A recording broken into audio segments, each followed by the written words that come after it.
নমস্কাৰ ৰমি বৰগোহাঁই ব্লগলৈ আপোনালোক সকলোকে স্বাগতম জনাইছোঁ আৰু আজি মই বনাব লৈছোঁ মটৰ পনীৰৰ এটা ধুনীয়া ৰেচিপি আশা কৰোঁ আজিৰ ৰেচিপিটো চাই আপোনালোকে ভাল পাব তেন্তে বলক ৰেচিপিটো বনাবলৈ আৰম্ভ কৰোঁ পনীৰৰ ৰেচিপিটো বনাবৰ বাবে মই লৈছোঁ 4টা ডাঙৰ পিঁয়াজ শুকান জলকীয়া 5-6টা মান আছে আৰু আছে ইয়াতে নহৰু কেইফুটামান আদা দুডখৰ আৰু লাগিব কাজু কেইটামান কাজু অৱশ্যে নিদিলেও হয় কিন্তু দিলে খাবলৈ ভাল হয় আৰু লৈছোঁ মই 4টা ডাঙৰ বিলাহী পিঁয়াজ মই 4টা লৈছোঁ আৰু বিলাহীও মই 4টাই ব্যৱহাৰ কৰিছোঁ আৰু মেইন বস্তুটো হৈছে পনীৰ মই 600 গ্ৰাম লৈছোঁ এতিয়া গেছটো জ্বলাই কেৰাহীখন পাতি ইয়াতে দিছোঁ মই অকণমান মিঠাতেল খুব বেছি মই 3 চামুচমান ব্যৱহাৰ কৰিছোঁ কাৰণ মই ইয়াত এতিয়া প্ৰথমে পিঁয়াজখিনি অকণমান ভাজি পেলাই পেষ্ট বনাই ল'ম সেইকাৰণে মানে মিঠাতেল মই কমকৈ দিছোঁ তেলখিনি গৰম হোৱাৰ পাছতে এতিয়া ইয়াতে দিছোঁ পিঁয়াজখিনি অৱশ্যে পিঁয়াজখিনি ৰঙচুৱা কৰি ভাজিব নালাগে অকণমান ভাজি ল'লেই হ'ল তাৰ পাছতে পিঁয়াজৰ এটা পেষ্ট বনাই ল'ব লাগিব আমি কেঁচাকৈও পিঁয়াজৰ পেষ্টটো বনাই ল'ব পাৰোঁ কিন্তু এনেদৰে যদি অকণমান ভাজি লোৱা হয় তাৰ পাছতে পেষ্ট বনোৱা হয় তেতিয়া আৰু সেই পেষ্ট যিকোনো তৰকাৰী যদি আমি ইউজ কৰোঁ তেতিয়া তৰকাৰীখনৰ সোৱাদটো বেছি বাঢ়ি যায় এতিয়া পিঁয়াজখিনিৰ লগতে আদা নহৰু আৰু কাজুখিনিও দি দিছোঁ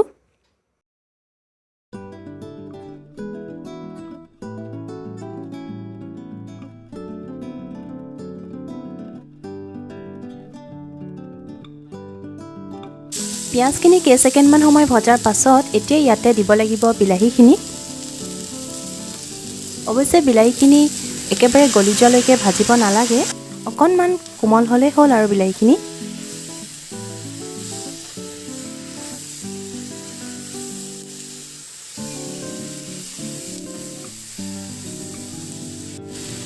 বিলাহীখিনি 2 মিনিটমান সময় ভজাৰ পাছত অকণমান কোমল হৈ আহিছে এতিয়া আমাৰ এইখিনি পেষ্ট বনাব পৰা জোখৰ হৈ গ'ল কিন্তু গৰমে গৰমে আমি পেষ্ট বনাব নোৱাৰোঁ অকণমান ঠাণ্ডা হ'ব দিব লাগিব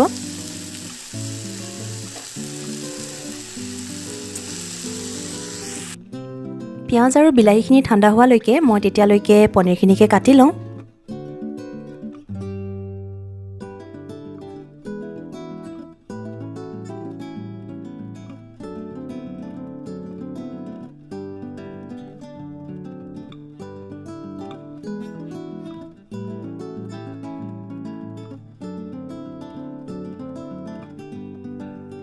আৰু এইফালে আমাৰ পিঁয়াজ আৰু বিলাহীখিনিও ধুনীয়াকৈ ঠাণ্ডা হৈ গ'ল আৰু এতিয়া মই এইখিনি এটা পেষ্ট বনাই লওঁ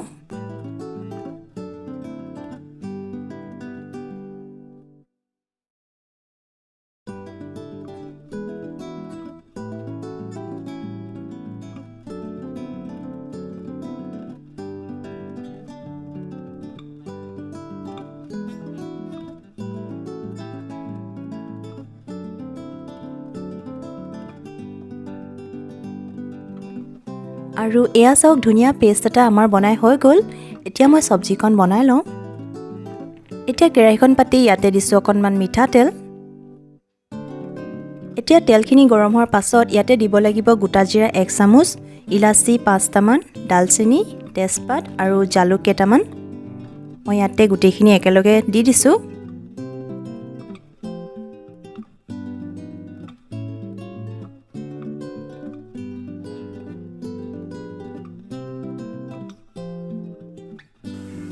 আৰু এতিয়া আমি ইয়াতে দিব লাগিব তৈয়াৰ কৰি থোৱা পেষ্টখিনি মই ইয়াতে পেষ্টখিনি দি দিছোঁ আৰু এইখিনি সময়তে আমি অকণমান ধৈৰ্য ধৰি পেলাই এই পিঁয়াজৰ পেষ্টখিনি ভাজিব লাগিব কাৰণ পিঁয়াজৰ পেষ্টখিনি ভাজোঁতে আমি তাক জোৰ কৰি পেলাই পটাপট ভাজিব নোৱাৰোঁ কাৰণ পিঁয়াজৰ পেষ্টখিনি নিজৰ মতেহে ভাজ খায় আৰু কমেও 15 মিনিটমান সময় লাগে পিঁয়াজৰ পেষ্টখিনি সম্পূৰ্ণকৈ ভাজ খাবলৈ এতিয়া আমি গেছৰ ফ্লেমটো মিডিয়ামত ৰাখি এনেদৰে লৰাই পিঁয়াজৰ পেষ্টখিনি আমি ভাজি থাকিব লাগিব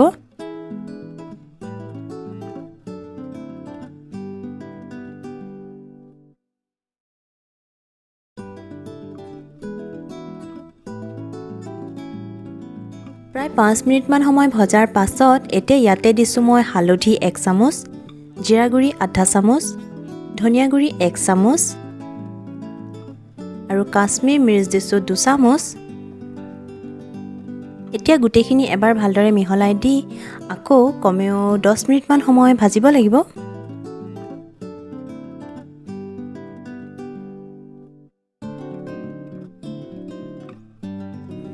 এতিয়া দিছোঁ সোৱাদ অনুসৰি নিমখ।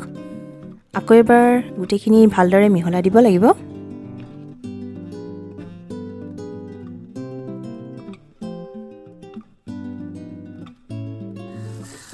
এয়া চাওক, আমাৰ মছলাখিনি ধুনীয়াকৈ ভজা হৈছেগৈ, কালাৰটো চেঞ্জ হৈ আহিছে। এতিয়া কিছু সময়ৰ কাৰণে মই ঢাকনখন মাৰি দিছোঁ। কেইছেকেণ্ডমানৰ কাৰণে মই ঢাকনখন মাৰি দিছিলোঁ। এতিয়া আমাৰ মছলাখিনি ধুনীয়াকৈ ভজা হৈ গ'ল আৰু এবাৰ মই গোটেইখিনি মিহলাই দিছোঁ। তাৰ পাছতে এতিয়া ইয়াতে মটৰখিনি দি দিব লাগিব। এতিয়া মটৰখিনি ইয়াতে মই মিহলাই দিছোঁ। তাৰ পাছতে আকৌ কিছু সময় মই এনেদৰে ভাজি থাকিম, যেতিয়ালৈকে মানে মটৰখিনি অকণমান কোমল হৈ নাযায়।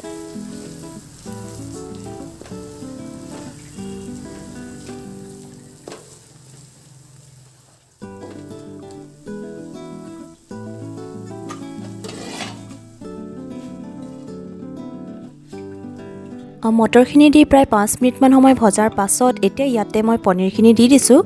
তাৰ পাছতে পনীৰখিনি ধুনীয়াকৈ মছলাখিনিৰ লগত মিহলাই দিছোঁ।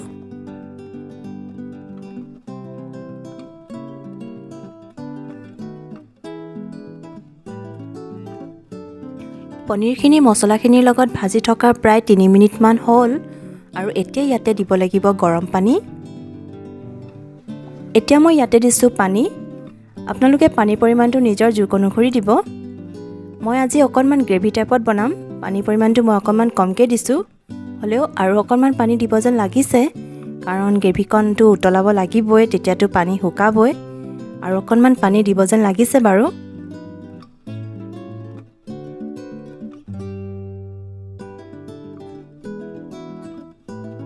আৰু অকণমান পানী ইয়াতে মই দি দিছোঁ।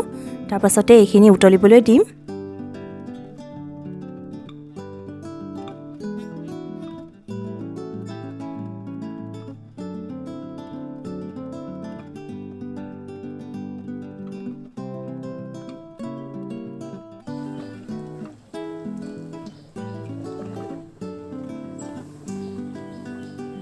আমাৰ গ্ৰেভিকণ ধুনীয়াকৈ উতলি আছে। প্ৰায় 10 মিনিটমান সময় হ'ল উতলি থকা, মানে আমাৰ গ্ৰেভিকণ ধুনীয়াকৈ বনাই হৈ গ'ল। আৰু এতিয়া একেবাৰে শেষত ইয়াতে মই দিছোঁ অকণমান গৰম মছলা, মানে 1 চামুচ গৰম মছলা। মছলাখিনি ভালদৰে মিহলাই দিছোঁ।